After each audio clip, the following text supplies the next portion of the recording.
Hi everybody, welcome to this week's question and answer video. I'm answering you guys' questions from the last week's video. I do this every single Monday. I hope you guys had a good weekend. Let's see.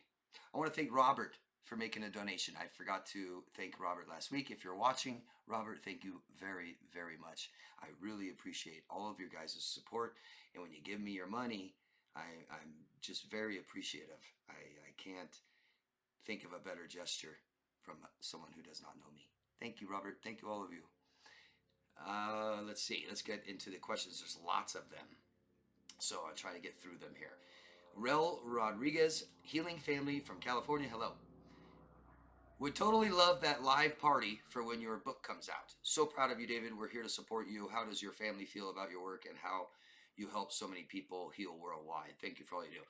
Thank you very much. I don't have family. I haven't had family since, God, over 20 years now. But thank you.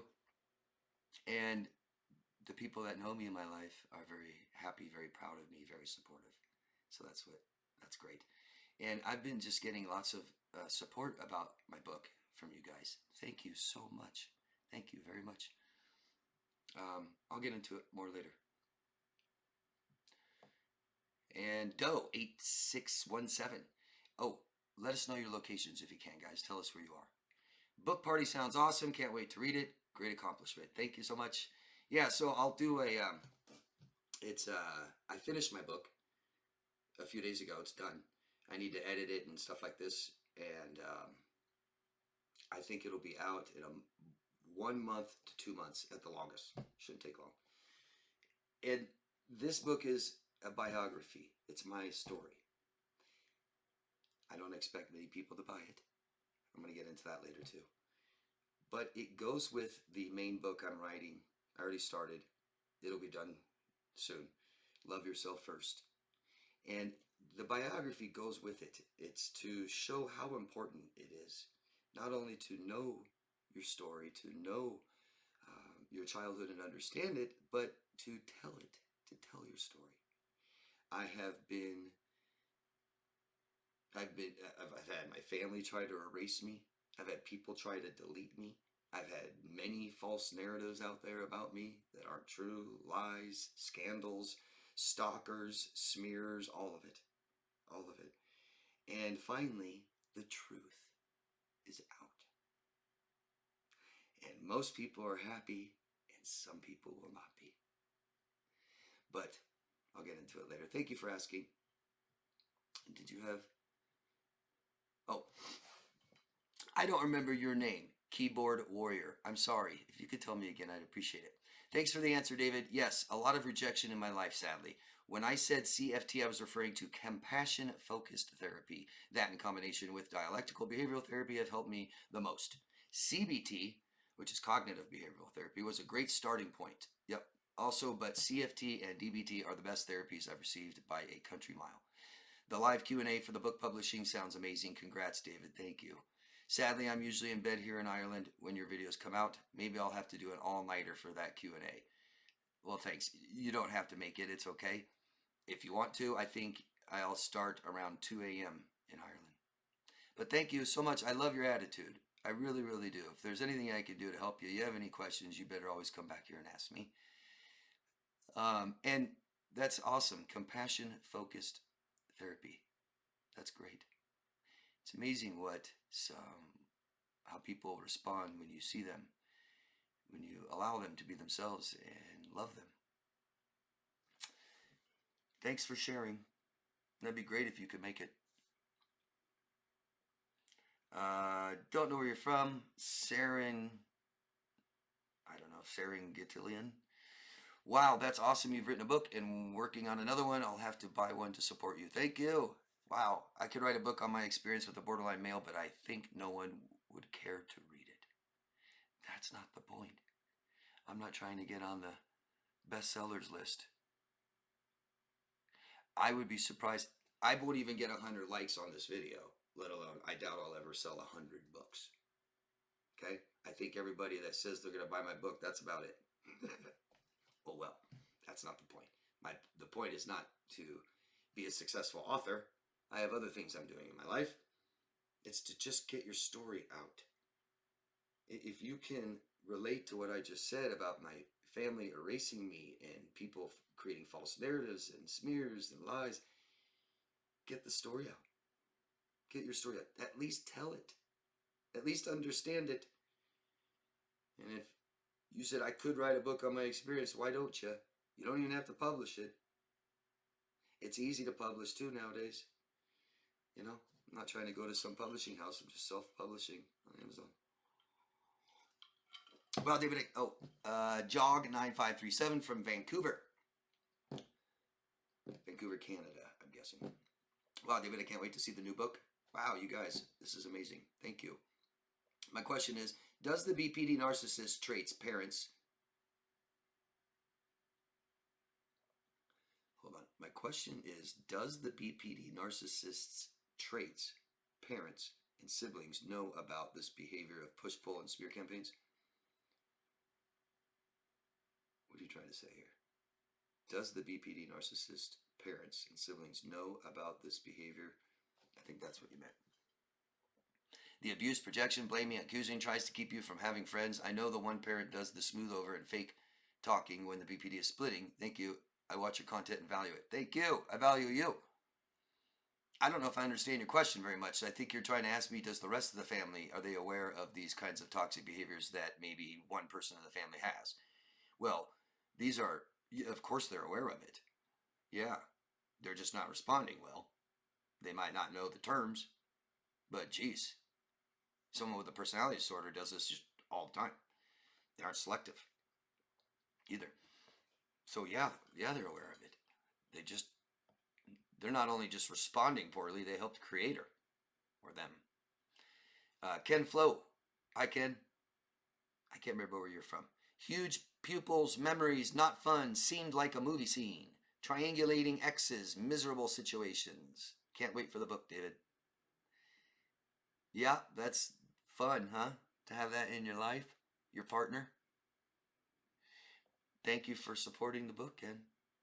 I can't believe all the support I'm getting. And here again, Scott. I can't remember where you're from, Scott. Looking forward to your book, David. Thank you for your time and knowledge. Stay educated, people, and break the trauma bonding. That's right. Thank you. Cindy C. from Georgia. Hugs from Georgia. Awesome news on the book situation. Wow. Guys, those adult temper tantrums are truly terrifying with a romantic friend or familial. Yeah, you don't have a grown adult absolutely losing control. You know, a child falls on the floor and kicks and screams in circles. And it can be funny. And even a 7 or 8 year old can be pretty disturbing to see. But like I was saying last time, 6 foot, 200-pound man. Eesh. Miles from Orange County. Hello, Miles. Thanks for the answer, bro. In Catholic school, they call compassion being when you're moved to help someone you pity. And we should always help others when we can. So yeah, I was lumping those together, but now I just don't get into other people's problems. I have enough of my own to deal with. Don't let people put you in their problems, huh? I have to work a lot, so I don't have the time to comment every video, but I do make time when I have something to say, especially a question. Sometimes you don't see my comments. Have a good week. And I apologize to you there, but I'm sorry, Miles, if I miss your comments. I'm sorry if I miss anyone's comments. A little bit hard to keep track of. If you do it on the latest video, I always see it. And if you ever have a question, anyone, please, if I miss it, please ask me again. I don't do it on purpose. I'll at least answer it right there in the comment section. If I don't, then I'll answer it in the Q&A. And if I don't, I didn't see it. Ask me again. And thanks, Miles, for your support. And yes, there is a difference between compassion and pity.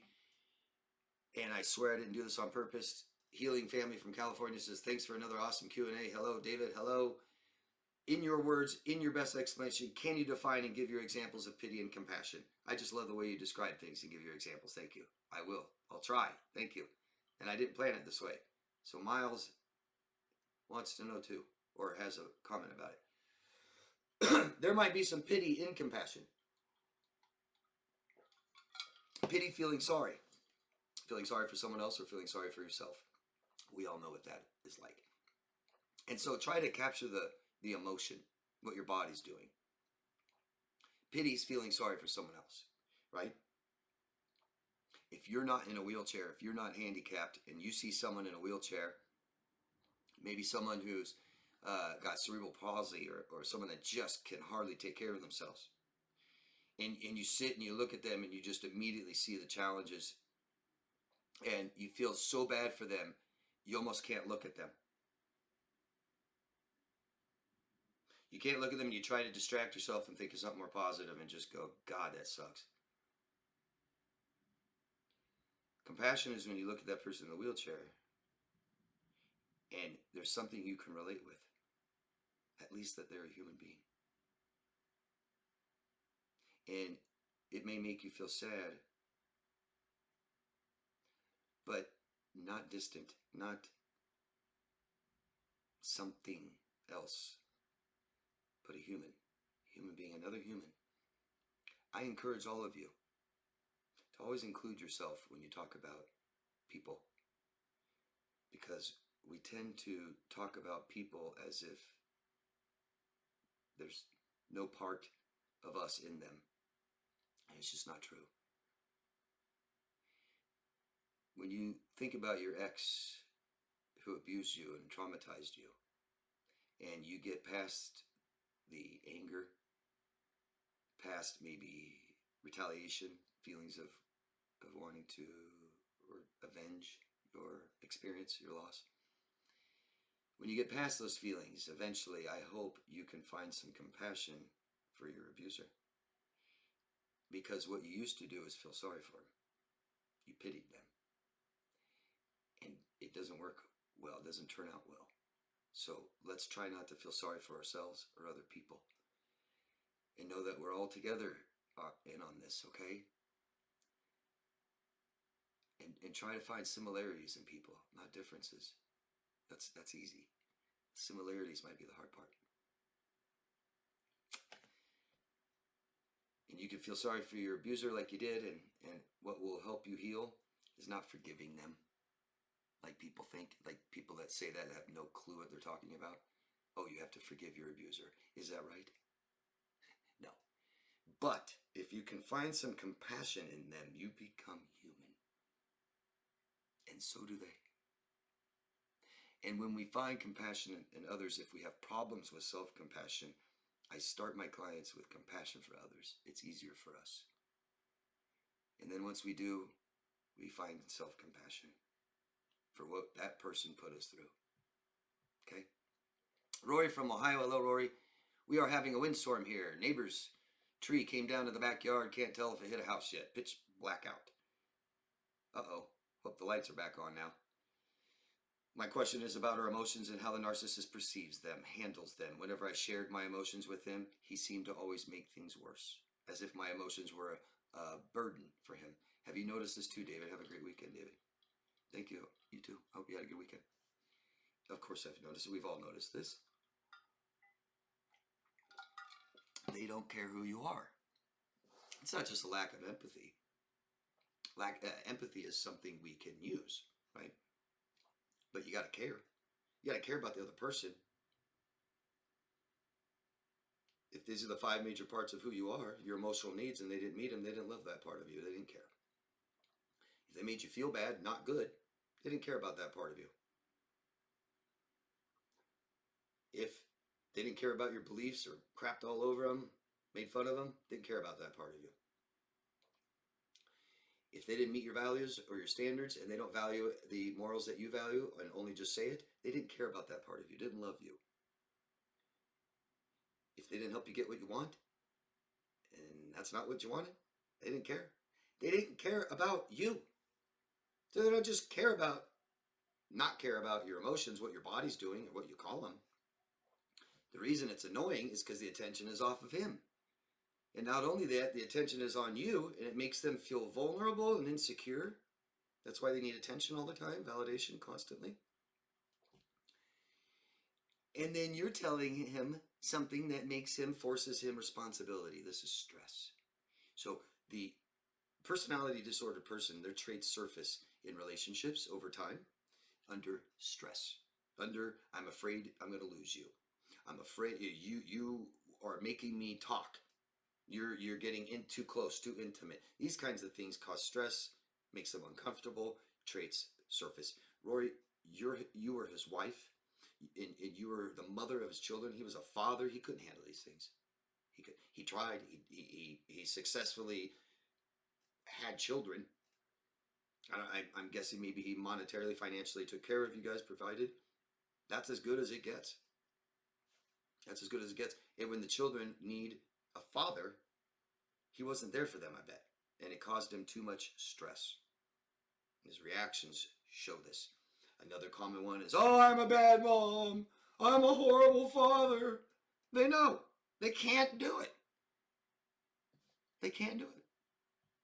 Thanks, Rory. Oh, and you also said, so excited from all your good news. All your hard work is worth it. I'm looking forward to your new books and studio.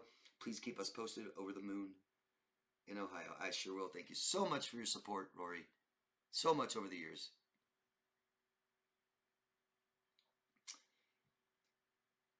Ken, again from Southwest United States. I heard a new term recently, silent orbiting, a version of a Hoover, which includes silent smearing. It isn't as obvious. They aren't truly forcing themselves into your life. That's right. They aren't outright destroying your name, but the signs are all still there. People treating you differently. Weird situations, seemingly hard to approve. How do you handle this? Just ignore like usual? Keep being your true self? Why not? What else can you do, Ken? I don't know. Let people talk about you. Let you live in their heads, rent free. Right? Who cares? And there's just nothing you can do, Ken. Silent orbiting. They say we've all been stalked on social media, all of us. Just not everyone knows. And it may not be the actual crime itself of stalking that you may have committed, or someone, or everyone, but maybe it's silent orbiting. The smear campaign is trying to control the people around your life and all this stuff. They really want to be in your life, like you said. But this person, just silent orbiting, isn't. They're dealing with their grief, their loss, their void. They're dealing with themselves. And haven't we all checked out someone's social media from our past without saying hello? I have. John from Brazil. Hello, John. In one of your recent videos, you mentioned that quickly jumping into another relationship after a traumatic breakup is the fastest way to lose ourselves. Can you explain in more detail why this is and why people with BPD do it? Yeah. Think of someone with borderline, fragmented self in pieces, not very aware of who they are. They form a relationship, a bond with somebody, and it's about this. It's forming a fragment, a piece of who I am with you. And we build this fragmented piece of myself with you. And then I dump you and I run and I go to another guy. And I leave this part like this. This causes a fear of abandonment. A part of fear of abandonment, part of losing you, John, would be a fear of being alone with myself, but also losing that one little part of myself I'm aware of. And I'm not really aware of any other parts. I'm going to totally lose a sense of myself if I lose you, John. And if we don't take the time to recover what we've lost in relationships, because it's a loss. I don't care if someone dies. I don't care if it's a divorce. I don't care if a girlfriend just ghosts you. It's a loss. We need to recover this loss, recover ourselves before we enter a new relationship with someone else. The process of a relationship that ends and starts doesn't end right, or ends and stops, sorry. It doesn't end when it stops. Just because you and I end our relationship today doesn't mean there's more to do. My 3 stages of healing, it'll be in my next book. Stabilize, recover, and grow. And this is why we're always healing and it never ends, because we never stop growing. But we need to recover what we've lost. And if we don't, and we move on to someone else, we don't know who we are. You guys have lost these things and lost a sense of who you are in your relationship. And if you think you're going to find it with someone else, you're in trouble. I would find yourself again and become whole again before you give yourself to someone else again. Make sense? Let me know. Thank you, John. Mercedes from Maine here. Hello, Mercedes from Maine. My question for you this week is, could you expand further on the dynamics between BPD mothers and daughters? I've made videos about it. I can make more. My stepdaughter and her mother both have BPD. Oh, Jesus. And they appear to get some sick satisfaction out of stirring up drama and aggravating each other. They're addicted to it. They're literally addicted to each other. Disgusting. They will then turn around and complain to friends and family. Oh yeah. And they all need attention and all this. They don't deal with anything on their own. And it's just a cycle. Yeah. Oh God, I love you, Mom. Let's spend a bunch of money and talk shit about people. And then, oh, what'd you say? What? Oh, I hate you. I hate you. Oh, she's bad. She's awful. She's nasty. She's nasty. And oh, we need each other. We're addicted. So we just come back and do it again. And it's just. I had to tell my husband I no longer feel safe or comfortable having a relationship with my stepdaughter. Good for you. And if he doesn't understand that, he needs to understand that he helped raise her. As I learned, she triggered her mother into creating a fake account in order to stalk and harass me on social media. Wonderful. I have also observed my stepdaughter emotionally manipulating others into fighting her battles for her by encouraging them to call up her mother and shame her for being an awful parent. That is so awesome. That is awesome. It's on the front page of every paper every morning, isn't it? I don't understand how two individuals who are family. Oh, I'm sorry, Mercedes. I cut off the very end of your comment, but I got your question. I'm sorry. If there's more, will you please tell me? Ask me. The dynamics, it's just sheer addiction, total codependency. One of the first signs I tell men, I help men understand about women that you meet, is look at the relationship with their mother. Go meet their mother. What's mom like? What is the relationship between them like? How does daughter talk about mother? And then what does she do? Right? Because the most toxic women will talk shit about their mom, which is beautiful, and then out to lunch with her the next day. My mom is a narcissist. She is nasty. She traumatized me my whole life. She won't stay out of my life and control me. I hate her. Then you call her the next day at noon. Hey, babe, what's up? Oh, I'm just out to dinner or out to lunch with my mom. Spending money. I'm trying to get her to buy me some nice glasses. Just disgusting. This is a mother who never should have been a mother, who never deserved a child. This is a child who deserved a mother who never got one, never had one. So the child doesn't know how to mother herself, doesn't know how to parent herself, take care of herself. She's completely dependent on the mother who does nothing for her. And they're addicted to the rise and fall of the drama. Just like people are addicted to anger, explosive anger. And afterwards they're like, you can see it. It's a rush. They love it. And they love it. They have no sense of self, nothing. And they will just continue to do this and try to control each other. Beautiful, huh? Disgusting. If you had something else to ask me, Mercedes, please do. Emily from South Africa says, or asks, what is the best way to cure PTSD? Being present and relaxing and socializing and have something to worry about in the near future helps. There's plenty of things that help, but there's only one cure. Talk therapy with a professional that has had success. That's your cure. A person who understands CPTSD,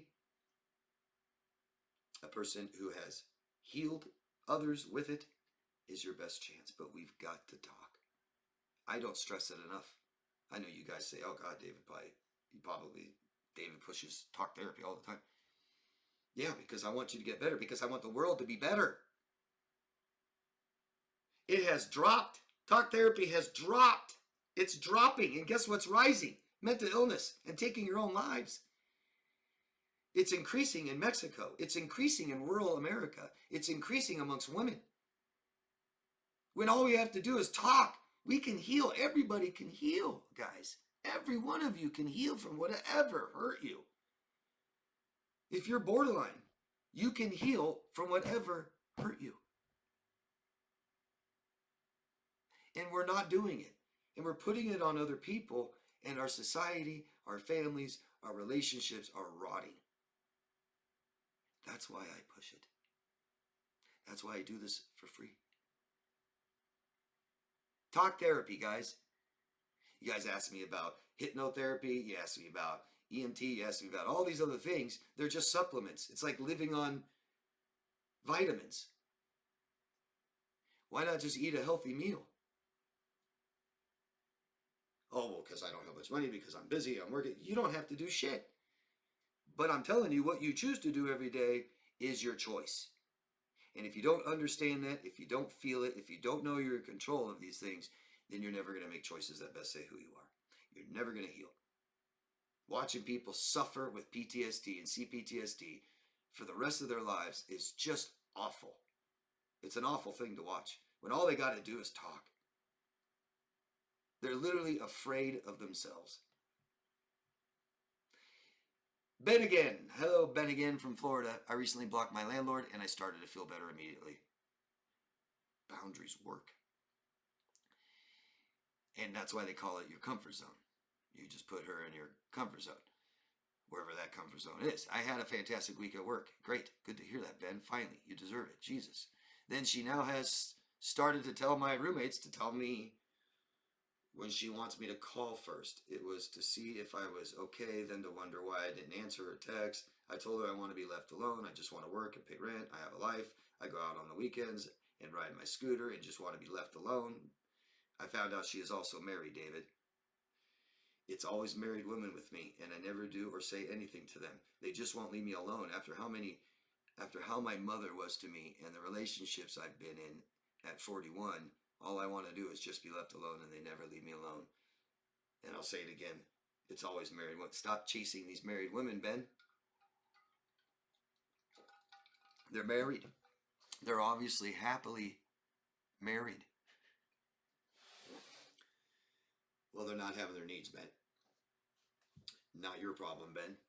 I bet if you dissect, examine, and understand your relationship you had with your mother growing up, I bet you'll be able to make more sense of what's going on right now. I bet. Read my biography and love yourself first. It's good to hear, Ben, that you've found some relief and some comfort. Keep going. You're in control now. Don't give up that control to her. Don't let her scare you. Okay? The rights are for you. Renter's rights. They're not for her. Okay? Know what the laws are and what your rights are. I've said it to you guys before. You're in Florida, call up your Florida State Bar. They'll direct you to a lawyer. It's like $40, Ben. It could be the best $40 you spend. Because I'm pretty sure things she's done already are not okay and has voided a lease if you have one already. Thanks for telling us, Ben. Happy for you. Emily from South Africa again. How do healthy people respond to people with personality disorders? Not the way we do. Do they? Does sugar and caffeine affect us more than regular people? Absolutely. Absolutely. If you have anxiety, why are you drinking caffeine? Right? It's like if you're diabetic, why are you eating candy all day? Sugar and caffeine can affect our hormones, which affects our nervous system. If we have PTSD, like you said, Emily, which is probably CPTSD, that's your worst enemy, caffeine. Caffeine, alcohol, things like this. If you have sleep problems, anxiety, depression, stop. Stop, fix yourself, reintroduce it again. That's my plan. I have really good plans for things like this, but I'm not going to give away all my secrets for free. Narcissistic Hex, I don't know where you're from. Please tell us. You've probably told me before. Thank you, David. Another excellent episode.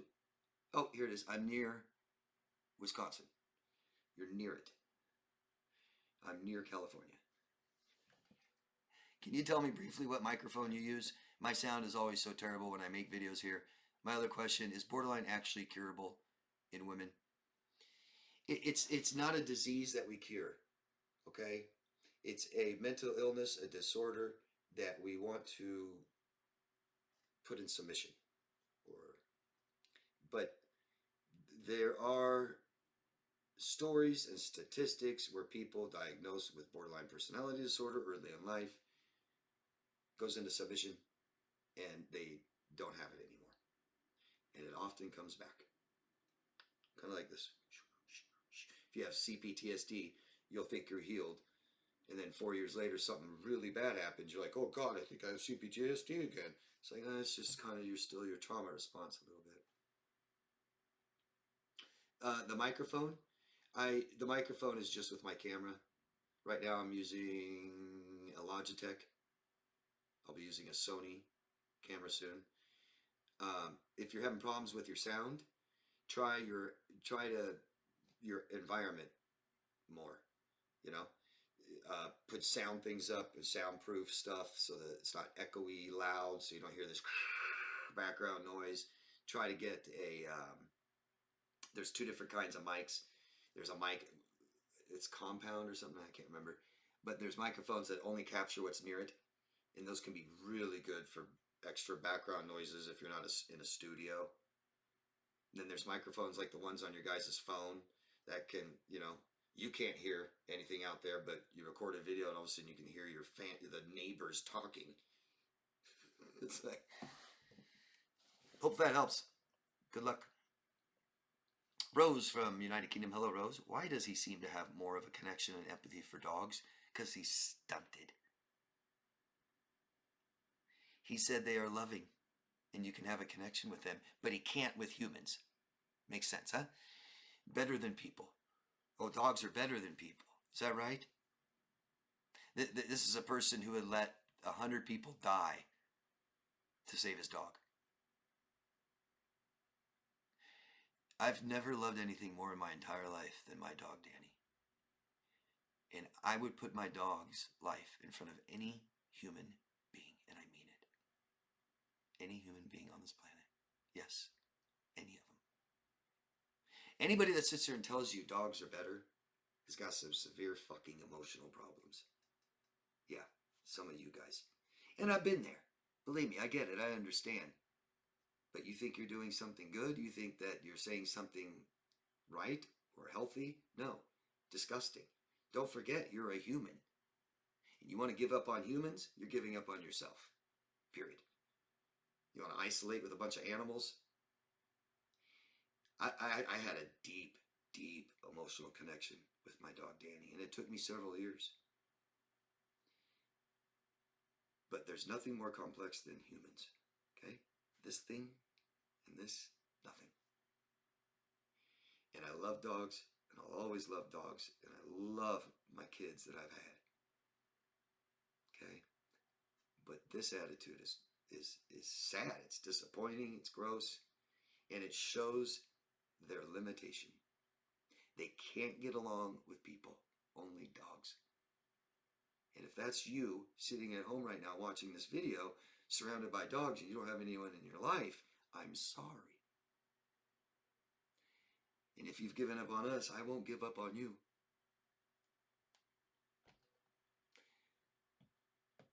Emily from South Africa again. Why do therapists often talk about everything except what you want to talk about? Because they can't help you. Yeah? Signs that therapists can't help you? Oh, let's not talk about that. Or they get uncomfortable and stressed. Oh, God, crying. Let's not talk about them. Let's talk about you. Well, I'm not just talking about some shithead out there and what they're doing all day. I'm talking about the person closest to me in my life, greatest loss ever, and everything they just did to me for 5 years. Let's not talk about that. Okay. What do you want to talk about then, therapist? And then let me know how much the bill is. There's shitty mechanics, there's shitty lawyers and doctors and therapists. And this stuff, and I don't blame them, this stuff is so complex. I've never really seen or heard many people help really well with this. I've seen great therapists, psychologists, psychiatrists. I've seen great ones that help the clients I'm working with. Some, but never enough. Never enough.